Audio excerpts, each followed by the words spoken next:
Hi hello மக்களே, இன்றைக்கி நான் ஒரு வெரைட்டி ஒரு ரெசிபி பன் ட்ரைகான் ஃப்ரூட்டில் ஒரு ஹல்வா மாதிரி செஞ்சுட்டு அதுக்கப்புறமா அது மாவில் பன் மாதிரி தயார் செய்ய போகிறேன்.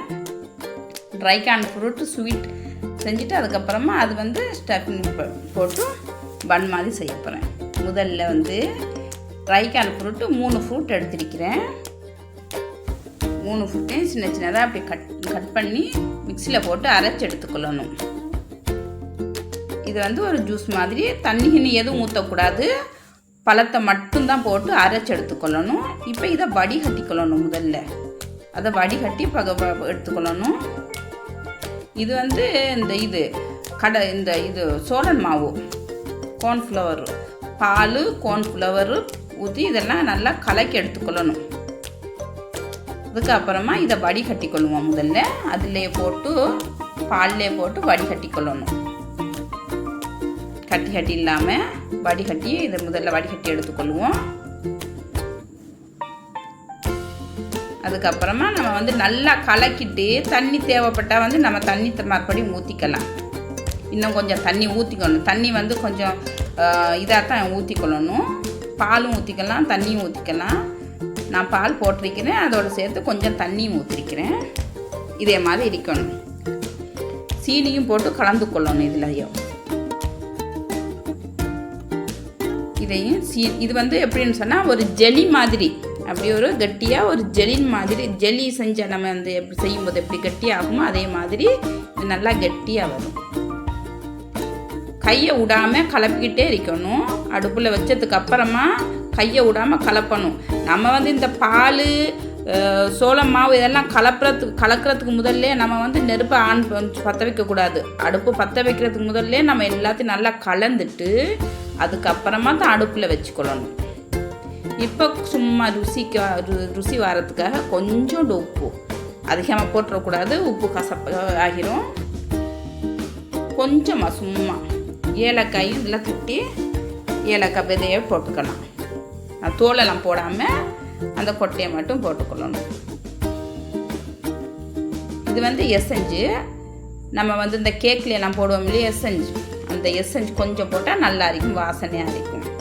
அதையும் போட்டு நல்லா கட்டியாக அப்படியே அதில் பதம் எப்படின்னு சொன்னால் நல்லா கட்டியாக வரணும். அது மட்டும் அதை நம்ம நல்லா காய்ச்சி நல்லா எடுத்துக்கொள்ளணும். இப்போ இது மைதா மாவு எடுத்துக்கிறேன். மைதா மாவு, ஈஸ்ட்டு, கொஞ்சம் உப்பு, கொஞ்சம் சீனியும் போட்டிருக்கிறேன். முட்டையும் போடணும். நான் இதில் 3 முட்டை போட்டிருக்கிறேன். முட்டையும் போட்டு எல்லாம் நல்லா கலந்து கொள்ளணும்.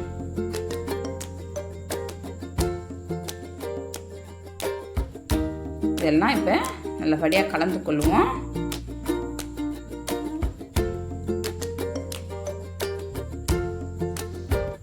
நல்லா கலப்படணும். கையால் பிடிச்சி பார்த்தா நல்லா பிடிப்படணும். கையால் அப்படியே பிடிப்பட்டு இப்போ நம்ம தண்ணி ஊற்றக்கூடாதுங்க. இதில் பால் மட்டும்தான், பால்லே நம்ம கலந்து எடுத்துக்கொள்ளணும். அப்போ தான் இந்த மாவு அவ்வளோ ருசியாக இருக்கும்.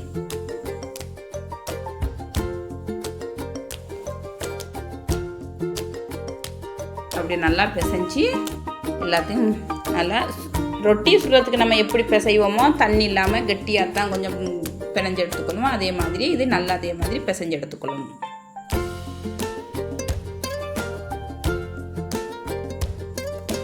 பாருங்க, பிசைஞ்சாச்சு. இந்த மாதிரி தான் போதும், தண்ணி அரைக்கக்கூடாது. இதை அரைக்கணும் இல்லையா, அரைச்சி நம்ம இது ஒரு பன் மாதிரி தான் இருக்கும். இதுக்கு பேர் என்ன சொல்கிறது, பன் சேம் நம்ம பன் செஞ்ச அப்படி இருக்குமோ அதே மாதிரி இருக்கும். ஒரு பால் மாதிரி வரும் பொங்கி. அவ்வளோதாங்க. நல்லா பிசையணும்.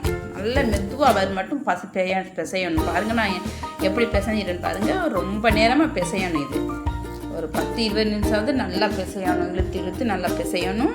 கொஞ்சம் ஒரு 10-20 நிமிஷம் மூடி வச்சுக்கொள்வோம். செட் ஆகிட்டு பாருங்கள். இப்போ இதை மறுபடியும் கொஞ்சம் அப்படியே பிசைஞ்சிட்டு இதை நம்ம அரைச்சி எடுத்துக்கொள்ளணும். நல்லா பிசையணுங்க. இப்படி இப்படி அடித்து நல்லா பிசையணும். மெதுவாக வர மட்டும் பிசைஞ்சிட்டே இருக்கணும். நம்ம கையால் பார்த்தாலே அவ்வளோ ஒரு மெதுவான ஒரு மெதுத்தன்மை வந்து நமக்கு கைக்கு வந்து தெரியும். அப்போ நம்ம வந்து இது சரி போதும். இது எல்லாத்தையும் முதல்ல உருட்டி எடுத்துக்கொள்வோம். நல்லா நம்ம வந்து ஒரு பண்டை சைப்பு நம்ம வந்து வெளியில் நம்ம பேக்கரியில் பன் வாங்கினா எப்படி அந்த சைஸில் இருந்தால் போதும். ஒரு பர்கர் பன் எவ்வளோ சைஸில் இருக்குமோ அதே இந்த சைஸில் எடுத்தால் அது அந்த பெரிய சைஸில் பொங்கி வரும். இப்போ நான் வந்து இந்த செஞ்சு வச்சுக்கிறேன் இந்த ஹலுவா இருக்கு இல்லையா, இந்த ஹலுவா வந்து இதுக்குள்ளே வச்சு அப்படியே சுற்றி எடுத்துக்கொள்ளணும். பாருங்கள், பார்க்குறதுக்கு எப்படி இருக்குது ஜெலி செம்ம. நம்ம வந்து ஜெலி பண்ணால் எப்படி இருக்கும் சேம் அதே மாதிரியே இருக்கும். இதை நல்லா அப்படியே சுருட்டி அப்படி நம்ம மோமோஸ்க்கு எப்படி நம்ம வந்து செய்வோமோ அதே மாதிரி செஞ்சு கொள்ளணும். கொஞ்சம் கையில் மாவு தொட்டுக்கொள்ளணும். மாவு தொட்டுக்கிட்டா தான் இது வந்து நம்ம வந்து பிடிக்கிறதுக்கு நல்லா பிடிப்படும். இல்லைன்னு சொன்னால் பிடிப்படாது.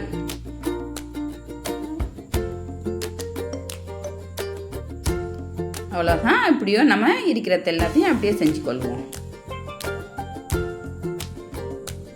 அப்படியே கையாலேயே ரொட்டி மாதிரி அப்படி பண்ணிவிட்டு ஒரு இதில் வந்து அப்படியே வச்சுக்கொள்ள வேண்டியதுதான். நம்ம உள்ளங்கையில் அப்படி தாங்கி பிடிச்சாலே அது ஒரு குழி மாதிரி ஆகிடும். அதுக்குள்ளே நம்ம வந்து இந்த ஜெல்லியை வச்சுக்கொள்ள வேண்டியதுதான்.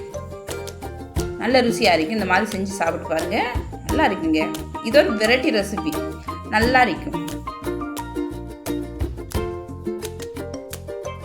இது வந்து ரைக்கான ஃப்ரூட்டில் செஞ்சால் தான் இதோட ருசி வந்து டிஃப்ரெண்ட்டாக இருக்கும். நம்ம வந்து வேறு எந்த ஃப்ரூட்டை விட இதுக்கு ட்ரைக்கான ஃப்ரூட்டு நல்லா இருக்கும்.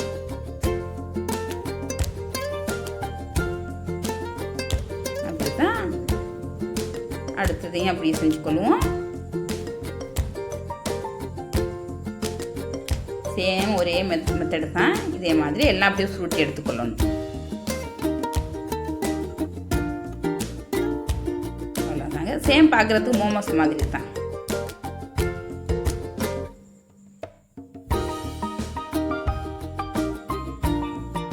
அவ்வளோதான். இப்போ வந்து பொரிச்சு எடுத்துக்க வேண்டியதான்.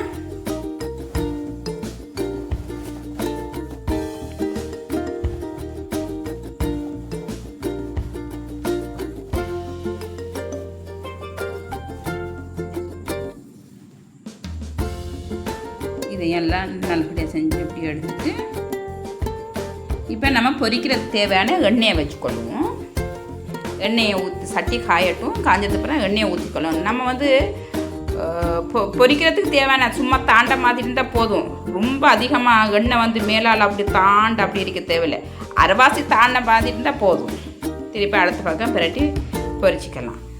இது போட்ட உடனே கலர் சேஞ்ச் ஆகிரும். கொஞ்சம் பார்த்துக்கொள்ளணும். நம்ம வந்து நெருப்பை குறைச்சி வச்சுக்கொள்ளணும். ஃபுல்ல நெருப்பில் வச்சு கூட சூடு அதிகமாக இருந்தால் எண்ணெய் வந்து உள்ள பச்சையாக அரிக்கும், அவியாது. கொஞ்சம் குறைச்சி வச்சுக்கொள்ளணும். நெருப்பை கொஞ்சம் குறைச்சி வச்சுட்டு நம்ம இது செஞ்சுக்கலாம், பொரிச்சு எடுத்துக்கலாம். இதான் நம்ம பாருங்க, எண்ணெயில் போட்ட உடனேயும் ரொம்ப அப்படியே பொங்கி பண்ணு மாதிரி பெருசாக வருங்க. எப்போயும் நம்ம வந்து இது ரொட்டி மாதிரி உருட்டி எடுத்துக்கொள்ள கொஞ்சம் சின்னதாக தான் எடுத்துக்கொள்ளணும். இல்லைன்னு சொன்னால் ரொம்ப பெருசாகிடும். சின்னதாக இருந்தால் இது நம்ம பொங்கி வரும் தானே, பொங்கி வந்தாலே நமக்கு சரியான கரெக்டான சைஸுக்கு வந்துடும்.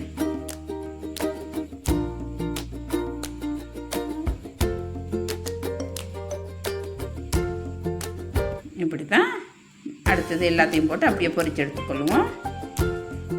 முடிஞ்சிடுச்சு பாருங்கள்.